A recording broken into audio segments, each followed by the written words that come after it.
of the hidden references were you able to uncover in Spider-Man No Way Home? It's time to test your skills in the alternate reality Easter egg hunt. From the crowd we hear, "You're just a kid?" calling back to Spider-Man 2 when Tobey's identity is also revealed after stopping the train, and one of the civilians he saves says, "He's just a kid." Peter and MJ swing past a Rogers the Musical ad, the Broadway musical Clint Barton attends in the Hawkeye series. MJ, I'm so sorry, but I can't see anything.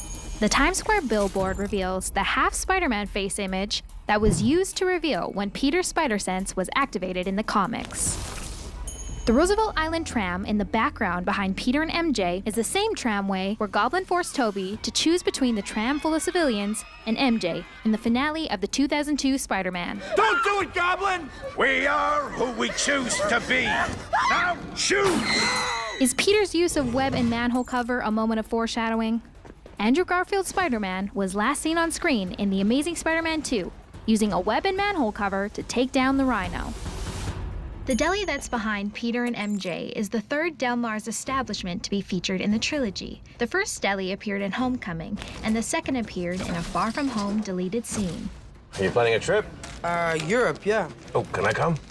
The DODC, the Department of Damage Control, first appeared in Marvel Comics and was also the same organization that took over for Adrian Toomes in Homecoming. Miss Jones-Watson? Jones, I don't go by Watson. Within the DODC interrogation, we find out that MJ, aka Michelle Jones's legal name, is actually Michelle Jones-Watson, a reference to MJ's original last name in the comics. Unexpected and welcome surprise for Marvel fans is the appearance of Matt Murdock, blind lawyer by day and the vigilante known as Daredevil by night. Murdock's superpowered radar alerts him to the brick hurled at Peter Parker. How did you just do that? I'm a really good lawyer. In the comics, Betty Brant was originally J. Jonah Jameson's secretary before later becoming a reporter for the Daily Bugle. License plate reference to the first Spider-Man comics in 1963.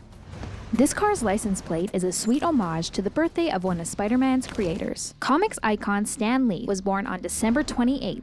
I guess one person can make a difference. The power of the sun in the palm of my hand. This dialogue is a reference to the Spider-Man 2 film. The power of the sun in the palm of my hand. MJ discovers Strange's secret to the perfect goatee in the workshop basement. That feels weird, but I'll allow it. Feast is the homeless shelter May worked at in the comics and later in the wildly popular Spider-Man video game. This image of Peter in the Strange cape is similar to the zombie hunter Spider-Man in the cape from Marvel's What If. I just had a fight with Doctor Strange and I totally won. What? Look, and I stole his ring thing. The purple hoodie Norman wears is a callback to the look of the comics with Norman in a purple hood. So, Peter Parker, what pernicious propaganda are you peddling? JJJ's overuse of alliteration is a callback to the comics, and Jonah's headlines overusing alliteration. The power is different. I like it. Electro's powers mimic the Yellow Star mask the character originally wore in the comics. You help a lot of poor people. I just thought you was gonna be black. Is Electro's wish for a black Spider-Man a nod to Marvel's other wildly popular Spider-Man, Miles Morales? Looking closely at the silhouettes of the beings about to break through into our reality, we see a silhouette carrying a spear, which appears to be Spider-Man Rogue Kraven the Hunter. This looks like the Rogue with the deadly stinging tail, Scorpion. And last but not least, this image looks like the obscure but fan favorite six-armed Spider-Man. The grungily modest studio apartment Peter inhabits is a callback to Tobey's Spider-Man 2 apartment, and the one Peter could barely afford in the original comics.